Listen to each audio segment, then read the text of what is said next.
Subscribe now and press the bell icon. Never miss an update.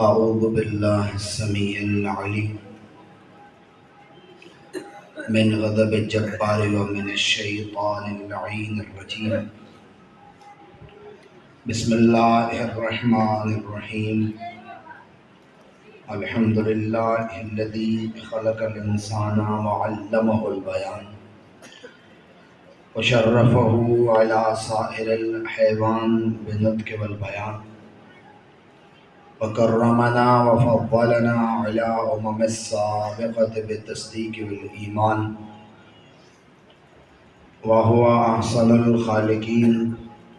والصلاة والسلام والتحية والإكرام على سيد الأنبياء والمرسلين خاتم النبيين ورحمة للعالمين المخاطب بطه وياسين من كان نبيا وآدم بين الماء والتين أبي القاسم محمد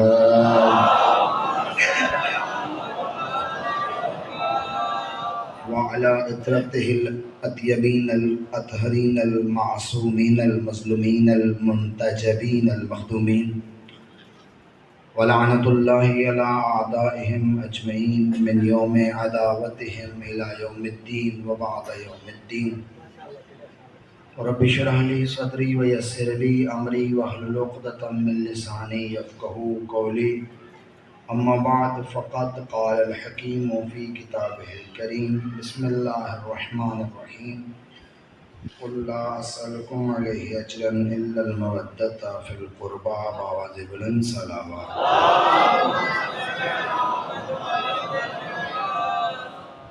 دعائے خداوند منان و قدوس آپ تمام کا آنا قبول و منظور فرمائے. پروردگار مجھ سے پہلے حضرت علامہ کی حاضری، ان کی فرمودات ہمیں سمجھنے اور اس پہ عمل پیرا ہونے کی توفیق عنایت فرمائے. آپ تمام حاضرین کی صحیح جمیلہ کابشوں کو قبول و منظور فرمائے. ہمیں ان مجالس سے رزق علم و رزق معرفت لینے کی توفیق عنایت فرمائے. ہمارے بارہویں آقا کے ظہور میں تعجیل عطا فرمائے اور ہمیں ان کے آوان و انصار میں شمار فرمائے. اپنی اور ہماری دعاؤں کی قبولیت کے لیے بلند صلوات.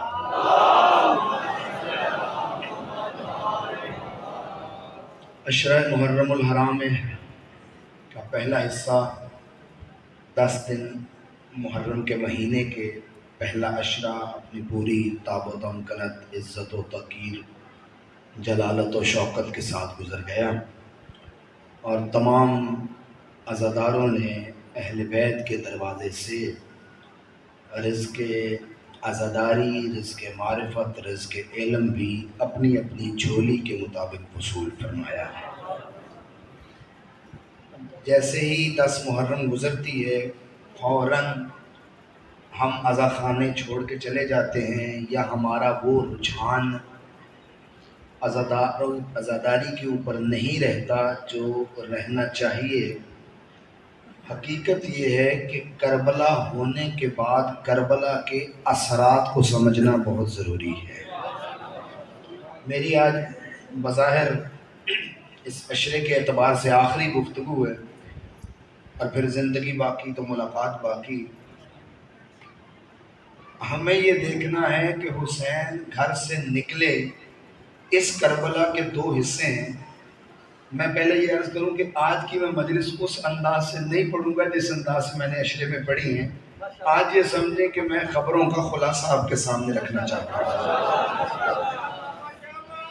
کہ کربلا کے دو حصے ہیں. ایک حصہ حسین نے نبھایا ہے اور ایک حصہ عالیہ نے نبھایا ہے. حسین نے کربلا بپا کی ہے اور عالیہ نے کربلا بچائی ہے.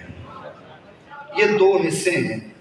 سوال یہ ہے کہ کربلا کے اندر حسین ابن علی جو اپنے پردہ داروں کو لے کر آئے ہیں، اپنی مخدرات کو لے کے آئے ہیں، عصمت و طہارت کی مخدرات کو لے کے آئے ہیں، ان کا کربلا کے اندر رول کیا تھا؟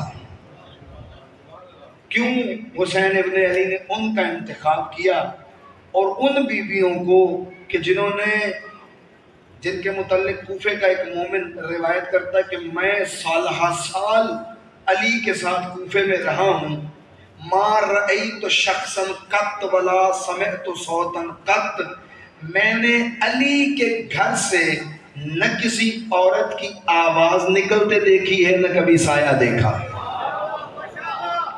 اس قدر بلند کردار کی مخدرات عصمت و طہارت، ان کا انتخاب حسین ابن علی نے کیا. تو کیوں کیا؟ کیونکہ اس بات کو سمجھنے کے لیے پہلے ہمیں 61 ہجری کے حالات سمجھنے بہت ضروری ہے. حسین جانتے تھے کہ اگر میں اکیلا نکلتا ہوں، شہید میں تب بھی ہو جاؤں گا، مارا میں تب بھی جاؤں گا، قربانی میری تب بھی ہوگی، لیکن میری قربانی کی بقا اس طرح نہیں ہو سکے گی جس طرح میں چاہتا ہوں. میں اور آسان کروں، یزیدیت کو اس طرح نہیں اکھاڑا جائے گا جس طرح میں چاہتا ہوں اگر میرے ساتھ زینب نہ ہو، اگر میرے ساتھ میری عالیہ نہ ہو، میری بہن نہ ہو، میرے مقصد کی، میرے کارہائے ہدایت کی شریک نہ ہو، تو میں اس انداز سے قلعہ یزیدی کو اکھاڑ نہیں سکتا. حسین جانتے تھے. اس کے لیے پہلے ہمیں دیکھنا ہے کہ کوفے کے حالات کیا تھے اور شام کے حالات کیا تھے. اگر آپ کو یہ سمجھ میں آ گیا تو پھر یہ بھی سمجھ میں آ جائے گا کہ علی کی بیٹی نے کوفہ کیسے فتح کیا ہے اور شام کیسے فتح کیا. عام طور پہ محرم کے بعد یہ چیزیں بیان ہونی چاہیے، اس پہ اشرے بھی ہونے چاہیے، خمسے بھی ہونے چاہیے، یہ تاریخی حقائق ہے، لیکن عام طور پہ بیان نہیں ہوتا. میں ایک مجلس میں جتنا بیان کر سکا آپ کے سامنے رکھوں گا مختصر انداز میں. کوفے کے حالات کچھ اور تھے، شام کے حالات کچھ اور تھے، مدینے کے حالات کچھ اور تھے. مدینے میں حسین نے زندگی کی، علی نے زندگی کی، مولا مجتبیٰ نے زندگی کی، پیغمبر اسلام نے زندگی کی. وہ سارے جانتے تھے کہ یہ اہل بیت کون ہیں. کوفے کے اندر علی رہے، حسن مجتبیٰ رہے، حسین رہے، اہل بیت کا ایک تعلق بنا. علی حیدر کرار نے اپنا دارالخلافہ کوفے کو بنایا. 4.5 سال علی نے حکومت کوفے میں کی.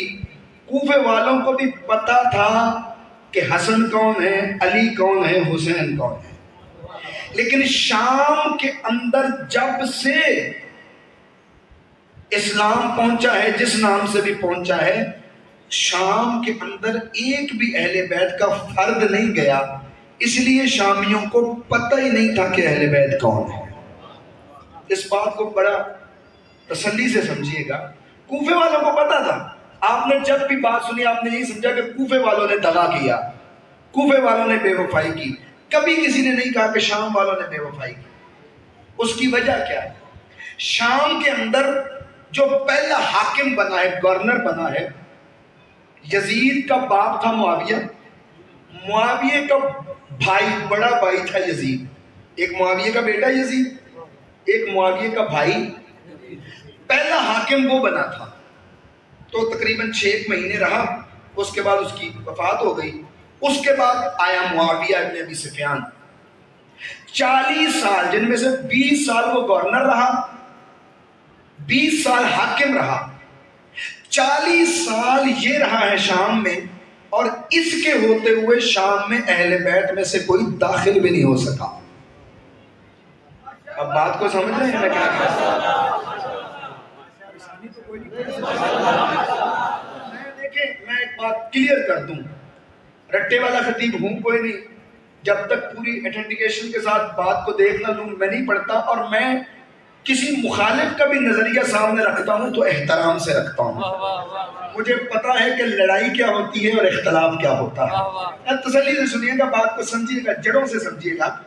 اب 40 سال بنی امیہ حاکم رہے ہیں شام کے اوپر، اور بنی امیہ کتنا حسد کرتے تھے اہل بیت سے، یہ آپ کے سامنے ہے۔ اہل بیت سے دشمنی کیا تھی یہ بھی سب کے سامنے ہے، اہل بیت کے ساتھ کیا کیا یہ بھی سب کے سامنے ہے۔ اب جس اسلام کو اسلام بنا کے پیش کیا گیا وہ تو اسلام تھا ہی نہیں، بات کو سمجھیے گا، جس کو اسلام کے نام پہ بیچا گیا وہ تو اسلام تھا ہی نہیں۔ شام کے لوگوں کو پتہ ہی نہیں تھا کہ اسلام کوئی بادشاہت ہے یا اسلام کوئی دین ہے،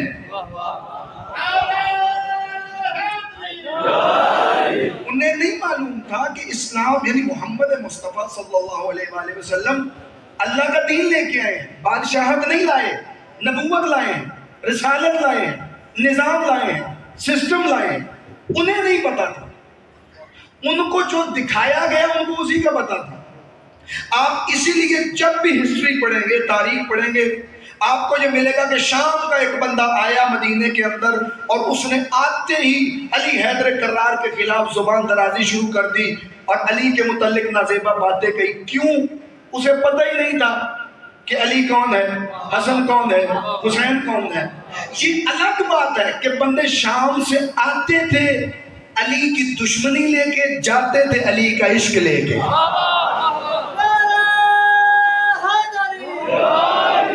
یہ تاریخی حقائق ہے کہ شام سے بندے آتے تھے، مثلا شام کے اندر کو بندہ بیچتا تھا، لوگوں کو انعامات بیچتا تھا کہ یہ فلاں میں بھیجیں، اور بعد میں ان سے چھین لیتا تھا کہ علی نے چھینے۔ شام کے اندر لوگ اپنے بچوں کا نام علی نہیں رکھ سکتے تھے، انہیں قتل کر دیا جاتا تھا۔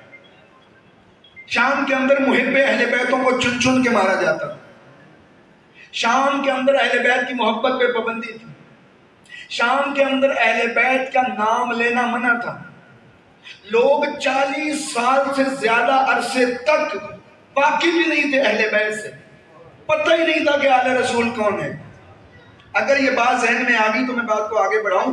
شام سے جو بھی آتا تھا اس کو یہ سکھایا جاتا تھا کہ علی نعوذ باللہ ایسے ہیں، جیسے حیدر کرار کی شہادت ہوئی تو شام کے اندر خبر پہنچی کہ علی مسجد میں مارے گئے، تو کچھ نے کہا کہ علی مسجد میں علی کا کیا کام تھا، کیونکہ انہیں بتایا گیا تھا کہ علی نماز نہیں پڑھتے، استغفر اللہ، ان کا ذہن بنایا گیا تھا۔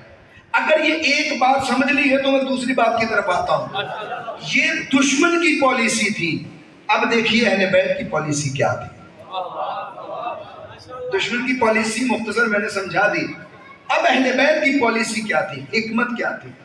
شام سے بندہ آتا ہے، حسن مجتبیٰ کے سامنے کھڑا ہوتا ہے مدینے کے اندر، آپ کو زبان درازی کرتا ہے، بکواس کرتا ہے، جو منہ میں آتا پک دیتا ہے۔ حسن مجتبیٰ خاموشی سے سنتے ہیں، وہ بولتا رہتا ہے، جب تھک جاتا ہے حسن فرماتے ہیں بھوکا ہے تجھے کھانا کھلاؤں، پیاسا ہے تجھے پانی پلاؤں، اگر تیرے پاس رہنے کو گھر نہیں ہے تو میرا گھر حاضر ہے، جانے کو سواری نہیں ہے تو میں گھوڑا دیتا ہوں، اونٹ دیتا ہوں، پیسے نہیں ہیں تو زیادہ رہ دیتا ہوں۔ تو علی کا بیٹا حسن ہی ہے نا؟ ہاں، وہ تو کہہ رہے تھے کہ تم لوگ اچھے نہیں ہو، وہ کہہ رہے تھے،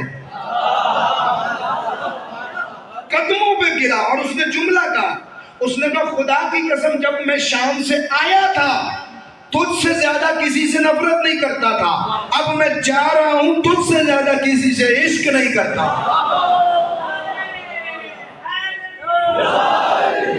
یعنی آتے تھے اس ذہن سے، جاتے تھے اس ذہن سے، لیکن لوگوں کو عموماً نہیں پتا تھا کہ آل رسول کون ہے۔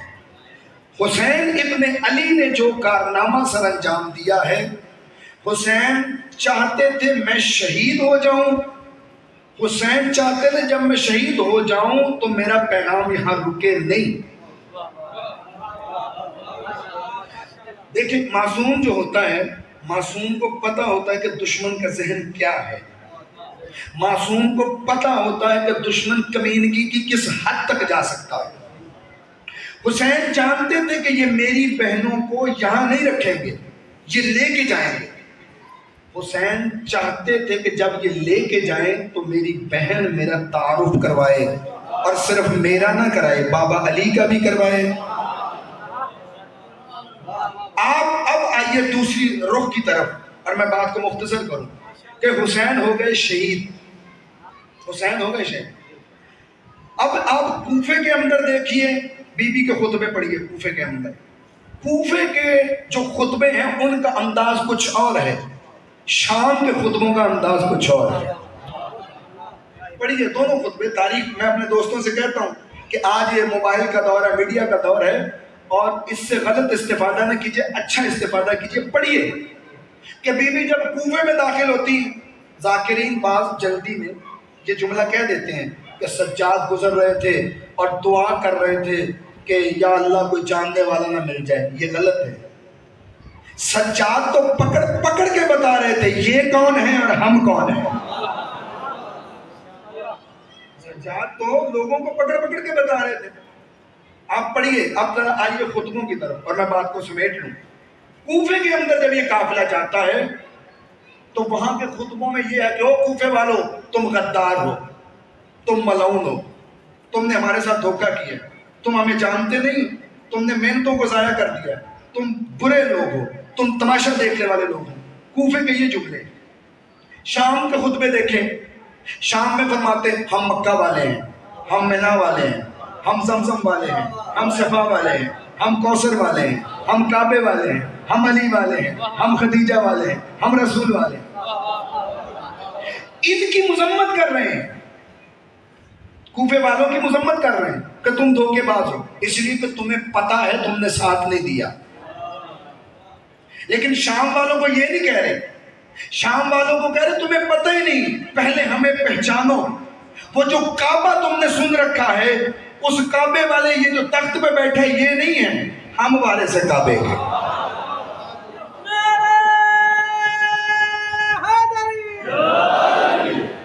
جو تم نے مدینہ سن رکھا ہے وہ مدینے والے یہ نہیں ہیں، ہم ہیں.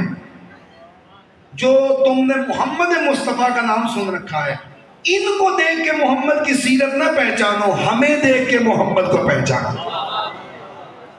سمجھ رہے بات کو؟ یہ فرق تھا دونوں کے اندر. یہی وجہ ہے کہ میری عالیہ بی بی جہاں سے گزرتی ہے، گزرنے کے پہلے کے حالات کچھ اور ہوتے ہیں، گزرنے کے بعد کے حالات اور ہوتے ہیں.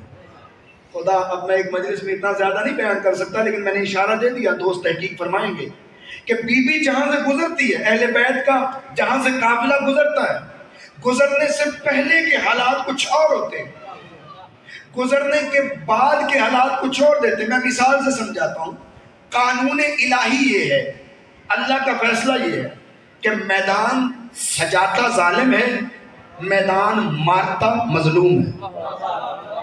فیصلہ الہی ہے روز اول سے کہ سجائے گا مظلوم ظالم، جیتے گا مظلوم. مثال کے طور پہ میدان فرعون سے جاتا ہے، جیت حضرت موسیٰ جاتے ہیں. سجایا کس نے؟ جادوگر کس نے اکٹھے کیے؟ فرعون نے. بندے کس نے بلائے؟ فرعون نے. جیتا کون؟ حضرت موسیٰ. لکڑیاں کس نے اکٹھی کی؟ نمرود نے. بندے کس نے بلائے؟ نمرود نے. تماشائی کس نے بلائے؟ نمرود نے. جیت گئے حضرت ابراہیم. اللہ کا قانون یہ ہے کہ میدان سجاتا ظالم ہے، جیت مظلوم کی ہوتی ہے. میدان سجایا یزید نے تھا. اب وہ جو اس نے کوفے کے اندر ابن زیاد نے اتنے تماشائی اکٹھے کر لیے فتح کا جشن منانے کے لیے، میدان اس نے سجایا تھا. لیکن جیسے ہی میری عالیہ بی بی گزرتی ہیں، جیت کے جاتی ہیں، رنگ بدل جاتا ہے بازاروں کا. اور آپ پڑھیں، میں مثلا ساتھ ساتھ پڑھتا ہوں گا اور بات بھی معلومات کی حد تک آپ تک پہنچتی رہے کہ آپ پڑھیں. بی بی گزرتی ہے، لوگوں کے ضمیروں کو جھنجھوڑتی ہے بی بی. لوگ اپنے گھر جاتے ہیں، اپنی بیویاں دروازہ نہیں کھولتی. تم لوگ، ہم تمہارے ساتھ نہیں رہ سکتے، تم تو نبی کے بیٹے کو مار کے آئے ہو، ہم تمہارے ساتھ نہیں رہ سکتے. تم تو کہہ رہے تھے کہ ہم جنگ کرنے گئے ہیں کسی باغی کے ساتھ، محمد کا بیٹا مارا ہے. آپ پڑھیں مختار کے قیام سے پہلے، قیام کے اندر نہیں، قیام سے پہلے 40,000 بندہ شام و کوفہ میں کٹ کے مرا ہے حسین کے نام پہ. یہ گھر جاتے تھے، بچے منہ نہیں لگاتے تھے، بیویاں منہ نہیں لگاتی تھی، پھر ان کو غیرت جاگتی تھی، تلوار نکالتے تھے. اب تلوار کس کام کی؟ اب تو نبی کے بیٹے کو مار آئے ہو. یہ تھی تبدیلی، یہ تھا انقلاب. بی بی جہاں سے گزرتی تھی، ایک خطبہ کوفے کے اندر کھڑے ہو کے بی بی نے کیا کہا؟ بی بی نے ایک دفعہ اشارہ کیا، لوگ ناچتے رہے. بی بی نے دوسرا اشارہ کیا، لوگ پھر ناچتے رہے. تیسری مرتبہ جلال الہی میں آ کے بی بی نے کہا اس کو تو. روایت کہتی ہے کہ جو گھنٹیاں تھیں جانوروں کے گلوں میں وہ بھی رک گئی، اور بی بی نے اپنا اختیار بتایا وہاں. اور کیا حالات تھے. بی بی وہاں سے گزری، ان کو جھنجھوڑا، کوفے کے حالات بدلے. جیسے ہی میری آقا زادی شام میں داخل ہوئی، اب جب میں نے کہا نا کہ شامیوں کو پتہ نہیں تھا کہ اہل بیت کون ہیں، 2-3 جملے مجھ سے اور سن لو، دعوت فکر ہوگی، اور یہی مجلس کا مقصد ہوتا ہے. جب بی بی شام میں داخل ہوئی، یزید نے اتنا اہتمام کر رکھا تھا، 70 ممالک سے سفیر بلائے ہوئے تھے اپنی فتح کا جشن منانے کے لیے. اور میں محرم میں کہہ چکا تو سندھ تک اس کی حکومت تھی. تماشائی بلائے، جادوگر بلائے، شرابی بلائے. شام کے اندر اعلان کروایا کہ جلدی کرو، شام کو سجایا جائے، میں اپنی فتح کا جشن منا رہا ہوں. ادھر اہل بیت کی کیا مظلومیت ہے؟ اہل بیت پھٹے پرانے لباس کے ساتھ غربت کے عالم میں نڈھال ہوتے ہوئے شام میں داخل ہوئے. یہاں پر رک کے ایک جملہ کہوں گا. یزید کی سازش یہ تھی، وہ حسین کو نہیں مٹانا چاہتا تھا، وہ خدا کی توحید پہ حملہ کرنا چاہتا تھا. وہ ملعون یہ چاہتا تھا کہ اللہ کے نمائندوں پہ اتنا ظلم کرے، اتنا ظلم کرے، اتنا ظلم کرے کہ لوگ دیکھ کر کہیں اگر کوئی خدا ہوتا تو بچانے آ نہ جاتا. حملہ سمجھیے گا میرے دوستو، آنسو بھی بہاتے آئیے گا، عبادت ہے، لیکن بات آپ کے پتے کی. ملعون دشمن تھا توحید کا، چاہتا تھا کہ اللہ کے نمائندوں کو، یہ سارا خاندان سازش کے تحت تو مسلمان ہوا تھا، چاہتا تھا کہ اللہ کے نمائندوں کی اتنی توہین کرے، اتنی توہین کرے، اتنا ظلم کرے کہ لوگ دیکھ کر کہیں اگر کوئی خدا ہوتا تو بچانے آ نہ جاتا، کوئی انتظام کر نہ دیتا. یہ اس کی سازش تھی. اب اہل بیت کی حکمت سمجھیے گا. اہل بیت نے اتنا صبر کیا، اتنا صبر کیا، اتنا صبر کیا کہ لوگوں نے دیکھ کر کہا کوئی تو ہے جس کے لیے صبر کر رہے ہیں. پلٹ کے رکھ دیا اہل بیت کی مظلومیت نے، اہل بیت کے صبر نے، اہل بیت کے استقلال نے، اہل بیت کی استقامت نے. بی بی جب داخل ہوئی ہے شام کے اندر، سید سجاد، یہ سارا قافلہ جب داخل ہوا ہے تو مشہور روایت ہے کہ ایک شامی ہے، بڈھا شامی بابا بزرگ، قریب آیا مولانا سجاد کے، آ کے کہنے لگا کہ حمد ہے اس اللہ کی جس نے ہمارے بادشاہ کو فتح دی، تمہیں استغفر اللہ شکست سے دوچار کیا. امام نے اس کو کوئی جواب نہیں دیا. امام نے فرمایا یا شیخ اقرأت القرآن، تو نے قرآن پڑھا ہے؟ کہا نعم، ہاں میں نے قرآن پڑھا. امام نے فرمایا اقرأت انما یرید اللہ لیذھبا، تو نے آیت تطہیر پڑھی؟ نعم، ہاں میں نے پڑھی. امام نے فرمایا اقرأت قل لا اسألکم علیہ اجرا الا المودۃ فی القربى، نعم میں نے یہ بھی پڑھی. اقرأت آت ذی القربى حقہ، نعم. کیا تو نے آیت خمس بھی پڑھی؟ نعم. اس نے کہا جب امام نے پیدل پہ 5-7 آیات کا سوال کیا جو آل رسول کی شان میں اتری تھی، تو نے یہ بھی پڑھی ہے، یہ بھی پڑھی، یہ بھی پڑھی. اس نے کہا ہاں. بڈھا تھک کے کہنے لگا کہ ساری آیتیں میں نے پڑھی ہے، تو کیوں پوچھ رہا ہے؟ امام نے فرمایا اللہ جن کی بات کر رہا ہے وہ ہم آل محمد ہیں، ہماری اللہ بات کر رہا ہے. وہ بڈھا کانپا، قدموں میں گرا.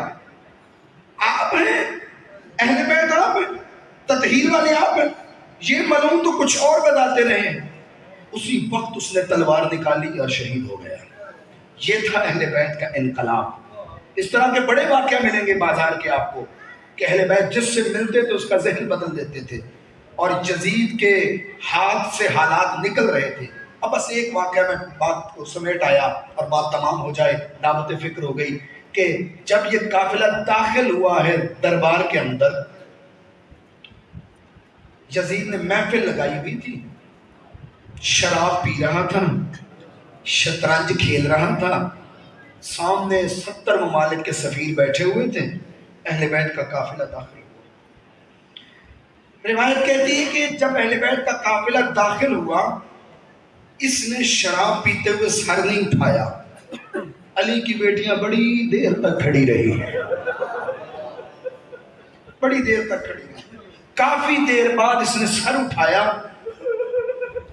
قیامت تک بھی بندہ روتا رہے نا، مرزا قمی فرمایا کرتے تھے قیامت تک روتا رہے، اس جملے کا حق ادا نہیں ہوتا. کافی دیر بعد اس نے انگلی کا اشارہ کر کے کہا ان میں سے زینب کون ہے؟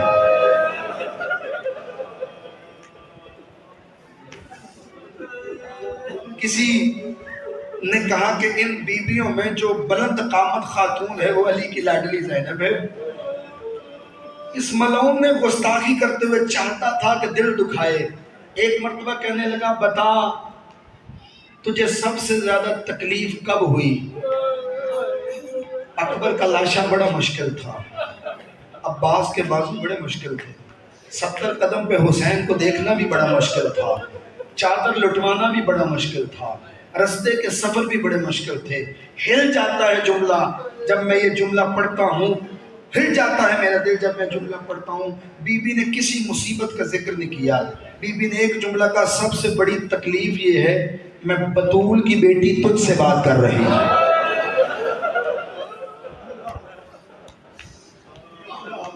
میں علی کی بیٹی ہوں، میں محمد کی بیٹی ہوں، تجھ سے بات کر رہی ہوں. پھر اس نے دل دکھانے کے لیے کہا تو بتا میری فتح ہوئی، تمہاری شکست ہوئی، اللہ نے مجھے فتح و کامرانی سے ہمکنار کیا، معاذ اللہ تمہیں شکست سے دوچار کیا. اللہ نے تمہارے ساتھ اچھا نہیں کیا. سازش وہی تھی نا کہ اللہ والوں کا دل دکھائے، اللہ کی توہین کرے. اللہ نے تمہارے ساتھ اچھا نہیں کیا. عالیہ بی بی نے پلٹ کے جواب دیا، رہتی دنیا تک یاد رکھنا شیو. ایک دفعہ پلٹ کے بی بی نے کہا اللہ نے بڑا اچھا کیا، یہ تھوڑا کرم ہے، اس نے اپنے کام کے لیے ہمارا انتخاب کیا. اس نے اپنے کام کے لیے ہمارا انتخاب کیا، ہم اس کے نمائندے. ماں رہی تو اللہ جبین، اس نے اپنے کام کے لیے ہمارا انتخاب کیا. اتنے میں بات کو ختم کر آیا، تمہارے آنسو آ گئے، عبادت ہو گئی. روم کا ایک سفیر اٹھا، ملک روم کا، اٹھ کے کہنے لگا یزید جب میں واپس جاؤں گا نا لوگ مجھ سے پوچھیں گے شام میں تو نے کیا دیکھا، مجھے بتا تو صحیح یہ قافلہ کن کا ہے. یزید پہلے پسو پیش کرتا رہا. جب اس نے اصرار کیا نا، یزید کہتا یہ حسین کا قافلہ ہے. حسین کا نام آنا تھا. اٹھ گیا، اٹھ کے کہتا حسین فاطمہ کا بیٹا. حسین فاطمہ کا بیٹا. دربار میں سناٹا چھا گیا. یزید نے کہا تو فاطمہ کو کیسے جانتا ہے؟ کہتا ملعون ہم نے اپنی کتابوں میں اس کا تذکرہ پڑھ رکھا ہے، ہم نے فاطمہ زہرا کا تذکرہ پڑھ رکھا ہے. یہ فاطمہ کا بیٹا ہے نا؟ ہاں. کہتا یزید ملعون، اور میں آخری جملے کہہ رہا ہوں، فکر ہو گئی. یزید ملعون میں حضرت داؤد کی 70ویں پشت میں سے ہوں. لوگ میرے